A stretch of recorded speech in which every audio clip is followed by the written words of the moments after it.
ఇస్కరియోతు యోధ దేవుని ఇంటిలో ఎలా లేడు? కొంచెం గట్టిగా చెప్పాలి. మోషే ఎలా ఉన్నాడు? ఇస్కరియోతు యోధ ఎలా ఉన్నాడు? ఈరోజు ఇద్దరు మనుషుల్ని ఎదురు పెట్టాడు. దేవుని పరిచర్యలో, దేవుని సేవలో, దేవుని సేవకులతో. Praise the lord. నువ్వు ఎట్లా ప్రయాణం చేస్తున్నావు? మోషేలాగా ప్రయాణం చేసావా? ప్రభు నిన్ను దర్శిస్తాడు.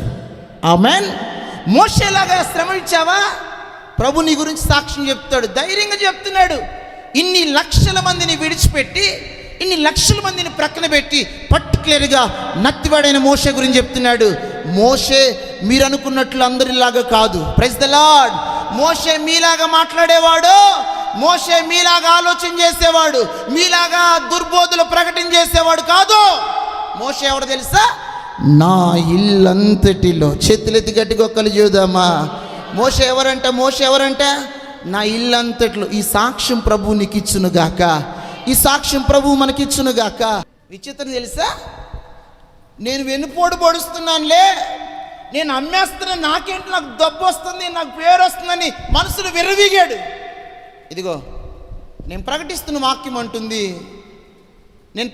వాక్యం అంటుంది, ఇస్కరియోతు యోధ కంట మనసుకు నెమ్మది లేక ఉరివేసుకొని చనిపోయాడు.